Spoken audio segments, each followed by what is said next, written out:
First day shooting வந்தாங்க. ஒரு அழுக்கு கவுனை கொடுத்து செட்டுக்குள்ள சில்வா மாஸ்டர் கிட்ட ரோப் கட்டி புரட்டி எடுத்தோம். அதுக்கப்புறம் ஏதாவது வேணுமான்னு கேட்ட கூட ஒன்லி ஒன் ஜிஞ்சர் டீ அவ்வளோதான் அவங்க சொல்லுவாங்க. ஸோ எங்கள் படத்தில் அவ்வளோ ஹார்ட் ஒர்க் பண்ணியிருக்காங்க. தேங்க்யூ கீதிகா. அதுக்கப்புறம் யாஷிகா அவங்க சொன்னாங்க ஆக்சுவலாக இனிமே இப்படி தான் படத்தில் பண்ணுன்னு சொல்லி. அப்போ பார்க்கும்போது ரொம்ப உம்முன்னு இருந்தாங்க.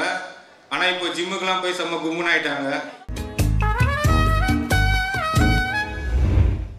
Niharika entertainments the show people தயாரிப்பில் எஸ் பிரேமானந்த் இயக்கத்தில் உருவாகி இருக்கும் திரைப்படம் டெவில்ஸ் டபுள் நெக்ஸ்ட் லெவல். இந்த படத்திற்கு ஆஃப்ரா இசையமைத்திருக்காரு. அண்ட் இதுல சந்தானம், கீதிகா, செல்வராகவன், கௌதம் வாசுதேவ் மேனன், ரெடின் கிங்ஸ்லி மற்றும் பலர் நடித்திருக்காங்க. டெவில்ஸ் டபுள் நெக்ஸ்ட் லெவல் படத்தினுடைய pre release event press meet சமீபத்துல நடந்திருக்கு. இதுல சிறப்பு விருந்தினராக நடிகர் சிலம்பரசன் கலந்து கொண்டு விழாவை சிறப்பித்திருக்காரு. முதல்ல சந்தானம் சார் தேங்க்ஸ் பண்ணிக்கிறேன். அதுக்கப்புறம் ராம்பாலா சார். ஏன்னா இவங்க 2 பேர் இல்லைன்னா நான் இன்னைக்கு முன்னாடி ஒரு டேரக்டராக நிற்க முடியாது. தேங்க்யூ முரளி. அதுக்கப்புறம் முக்கியமாக இந்த விழாவை திருவிழாவாக மாற்ற வந்திருக்க எஸ்டிஆர் ஃபேன்ஸ் மற்றும் சந்தானம் சார் ஃபேன்ஸ்,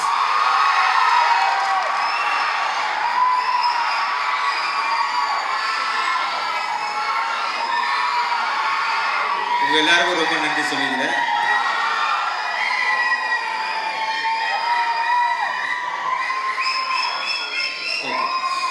ஆக்சுவலா சந்தானம் சாரை பத்தி ஒரு சொல்லணும்.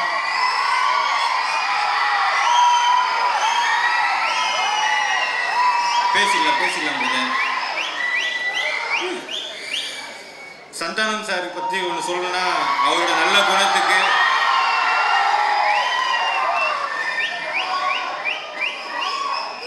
கூட இருக்கவங்கள ஏற்றி விட்டு அவங்க வளர்ச்சியை பார்த்து சந்தோஷப்படுறவர் சந்தானம் சார்.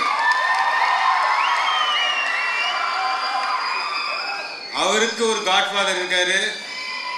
அவரு சந்தானம் சார் வளர்ச்சியை பார்த்து சந்தோஷப்படுறாருன்னா அவர் யாரு? நம்ம எஸ்டிஆர் தான்.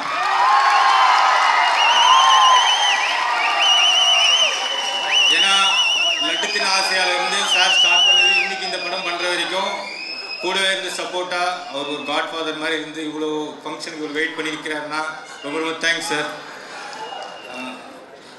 ஆக்சுவலாக இந்த படம் டிடி நெக்ஸ்ட் லெவல். இந்த படத்துக்கு நான் டைரக்டர்னு சொல்லிக்கிறத விட இந்த படத்துக்கு நானும் ஒன் ஆஃப் த ரைட்டர்னு சொல்லிக்கிறது ரொம்ப பெருமைப்படுறேன். ஏன்னா ஒரு படம் ஹிட் ஆயிடுச்சுன்னா அதோட டைரக்டர் மட்டும்தான் வெளில தெரிவாங்க, ரைட்டர்ஸ் யாரும் தெரிய மாட்டாங்க. இதில் அப்படி நடக்கக்கூடாது. ஏன்னா இந்த படத்துக்கு முக்கியமாக 2 பேர் இருக்காங்க ரைட்டர்ஸு. ஒன்று முருகா எங்க இருக்கு, இன்னொருத்தர் சேது எங்க இருக்கு, வாழைப்பழ காமெடியில் வருவார். ஏன்னா அவங்க 2 பேர் தான் மெயின் பில்லர்ஸ் இந்த மூவிக்கு. இந்த படம் ஜெயிச்சு பேரும் புகழ வாங்கினா அது எல்லாமே சொந்தக்காரங்க அவங்க தான். ரொம்ப ரொம்ப தேங்க்ஸ் முருகன், சேது. ஆக்சுவலாக டிடி நெக்ஸ்ட் லெவல் இந்த மூவியோட ஐடியா நான் டிடி ரிட்டர்ன்ஸ் பண்ணுறதுக்கு முன்னாடியே சந்தானம் சார் கிட்ட சொல்லியிருந்தேன். அப்போது சார் சொன்னார், இது ஐடியா நல்லா இருக்குடா, ஆனால் இதுக்கு பெரிய பட்ஜெட் செலவாகும், நிறைய கேஸ்டிங் பெருசாக கேட்குற, ஒரு க்ரூஸ் கேட்குற, இது எழுதுறதுக்கு டைம் ப்ராசஸ் அதிகமாகும். ஸோ சிம்பிளாக உங்கள் பவர் என்ன காமெடி அதை யூஸ் பண்ணி ஒரு படம் பண்ணுங்க, அது நல்லபடியாக ஹிட் ஆச்சுன்னா உங்களுக்கு ப்ரொடியூசர் தானே தேடி வருவாங்க அப்படின்னு சொன்னார். அப்படி பண்ண படம் தான் டிடி ரிட்டர்ன்ஸு. சாரோட வாய் முகத்தும் பிளாக் பஸ்டர் ஹிட் ஆச்சு. 4 வாரம் தாண்டி ஹவுஸ்ஃபுல்லாக போயிட்டு இருந்தது. ஸோ அப்போது சார் எனக்கு ஒரு நாள் கால் பண்ணார். ஆனந்தே நீ சொன்ன ஐடியாவுக்கு ஒரு ஆடு ஒன்று மாட்டிக்கிச்சு அப்படின்னாரு. யார் முதலாளி ஆடுன்னு? வேற யார், என் மச்சான் ஆரியா தான். ஏன்னா ஆர்யா சார் மாதிரி ஒரு பியூர் ஹார்ட் ஒரு ப்ரொடியூசர் எங்களுக்கு கிடைச்சது ரொம்ப ரொம்ப சந்தோஷம்.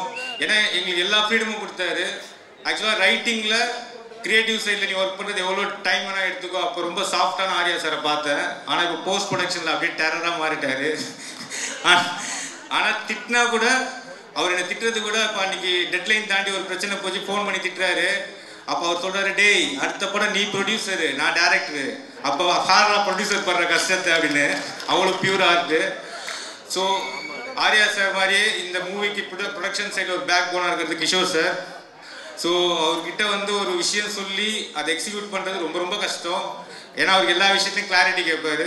அதை கிளியராக கொடுத்துட்டா அதை எக்ஸிக்யூட் பண்ணி பெரிய லெவலில் கொண்டு போவார். அப்படிதான் இந்த மூவி நல்லபடியாக போச்சு. இதுக்கு மதனும் கூட வந்து ஃபுல் சப்போர்ட் பண்ணி ஹெல்ப் பண்ணாங்க. தேங்க்யூ மதன். இப்போ இந்த மூவியை பற்றி உங்களுக்கு சொல்லணும்னா, இப்போ இதில் எங்களோட பழைய டீம் எல்லாருமே அந்த கேஸ்டிங் எல்லாமே ஒர்க் பண்ணியிருக்காங்க. டோட்டல் டீமும் எங்கள் டிஓபி தீபக்லேருந்து எடிட்டர், ஆர்ட் டைரக்டர்ஸ் எல்லாருமே சூப்பராக இந்த மூவியில் பண்ணியிருக்காங்க. மெயினாக ஆர்டிஸ்ட் பார்த்தீங்கன்னா ஜிவிஎம் சார், அப்புறம் செல்வராகவன் சார் ஒரு மெயின் ரோலில் பண்ணியிருக்காங்க. இதுவும் எங்களுக்கு பண்ணி கொடுத்த ப்ரொடக்ஷன் தான்.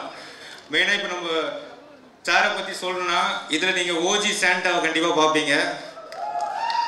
ஏன்னா சாரோட லுக்கில் இருந்து அவரோட ஸ்க்ரீன் ப்ரெசன்ஸ் எல்லாமே சூப்பராக பண்ணியிருக்காரு. ஸ்டார்டிங் டு எண்டு வரைக்கும் என்கேஜாகவே இருக்கும் இந்த மூவி. அவ்வளோ அந்த மாதிரியான நீங்கள் நான் ரொம்ப ரசித்தது அவரோட கேரக்டரில் பார்த்தா காட்டுப்பூச்சி, அதை விட தூக்கி சாப்பிட்ற மாதிரி கிசா பாட்டி சார் இருப்பான். ஸோ அந்தளவுக்கு பெர்ஃபார்மன்ஸ் பண்ணியிருக்காரு. அவரோட லுக்கு மெயினாக அவரோட லுக்குக்காக இந்த படத்துக்கு ரொம்ப ஸ்பெஷலாக ஒர்க் பண்ணியிருக்காரு. அதுக்கு காஸ்டியூமில் ஜாஸ்மின், அதுக்கப்புறம் அவங்க ஹேர் ஸ்டைலிஷ் அண்ட் மேக்கப் குஷி ககன் எல்லாருக்கும் தேங்க் பண்ணியிருக்கேன். அதுக்கப்புறம் கீதிகா ஹீரோயினை பற்றி சொல்லணும். அவங்க எப்படின்னா பார்ன் வித் பிளாட்டினம் ஸ்பூன் மாதிரி தான். கேரவானுக்குள்ள நுழைஞ்சாலே ஃபீனிக்ஸ் மால்குள்ளே போன மாதிரி இருக்கும். ஃபுல்லாக லூவி விட்டான், ப்ராடா, டிஎன்ஜி இப்படி தான் இருக்கும். ஃபர்ஸ்ட் டே ஷூட்டிங் வந்தாங்க. ஒரு அழுக்கு கவுனை கொடுத்து செட்டுக்குள்ளே சில்வா மாஸ்டர் கிட்ட ரோப் கட்டி புரட்டி எடுத்தோம். அதுக்கப்புறம் ஏதாவது வேணுமான்னு கேட்டால் கூட ஒன்லி ஒன் ஜிஞ்சர் டீ அவ்வளோதான் அவங்க சொல்லுவாங்க. ஸோ எங்கள் படத்தில் அவ்வளோ ஹார்ட் ஒர்க் பண்ணியிருக்காங்க. தேங்க்யூ கீதிகா. அதுக்கப்புறம் யாஷிகா அவங்க சொன்னாங்க ஆக்சுவலாக இனிமே இப்படி தான் படத்தில் பண்ணுன்னு சொல்லி. அப்போ பார்க்கும்போது ரொம்ப உம்முன்னு இருந்தாங்க. ஆனால் இப்போ ஜிம்முக்கெலாம் போய் செம்ம கும்முன்னு ஆயிட்டாங்க. நம்ம படத்தில் ஹியூமர் மட்டும் இருந்தால் பத்தாதரா கிளாமரும் வேணும்னார் சார். ஸோ அதனால் யாஷிகா இதில் ஒரு மெயின் ரோல் பண்ணியிருக்காங்க. தேங்க்யூ யாஷிகா. அதுக்கப்புறம் கஸ்தூரி மேடம் சாதாரணமாக பேச மாட்டாங்க. வாயத்திலேருந்து பேசிட்டாங்கன்னா வயிறில் அகப்பட மாட்டாங்க. இப்பயே பார்த்துருப்பீங்க. இந்த படத்தில் அவங்க ரொம்ப சூப்பரான ரோல் பண்ணியிருக்காங்க. தேங்க்யூ கஸ்தூரி மேம். அப்புறம் மாரண்ணன் கிங்ஸ்லி இவங்க வந்து எங்களோட டீம். ஆக்சுவலாக மாரண்ணங்கிட்ட வந்து நாங்கள் ஒரு சீன் எழுதி கொடுத்தாலே பஞ்சஸ் போட்டு ஒரு பேப்பர் சீனே 10 பேப்பராக மாற்றிடுவார். ஸோ கிங்ஸ்லி ப்ரோ ஆக்சுவலாக அவருக்கு வந்து அப்போது கல்யாணம் ஆகி ஹனிமூன் கிளம்பிட்டு இருக்காரு. எங்கள் செட்டு பிரிக்க போகிறோம் ப்ரோ, கொஞ்சம் வாங்க ஒரே ஒரு நாள் தான் வந்து முடிச்சு கொடுத்துட்டு போயிடுங்க அப்படின்னு சொல்லி கேட்டேன். எனக்காக வந்தார். ஃபர்ஸ்ட் டே வரும்போது சில்வா மாஸ்டர் தலைகள் நடக்க விட்டாரு. அப்புறம் லஞ்ச் டைம் ஆச்சு, சாப்பிடலாமா ஆனந்தன்னு கேட்டார். இல்லை ப்ரோ, ஒரு ஃபேனில் ரொட்டேட்டிங் பண்ணுற ஒரு காமெடி சீன் இருக்குன்னு. சரி அதை பண்ணிவிட்டு இறங்கினாரு. செம்ம வாமிட்டு. என்ன ப்ரோ ஓகேவான்னு கேட்டேன்.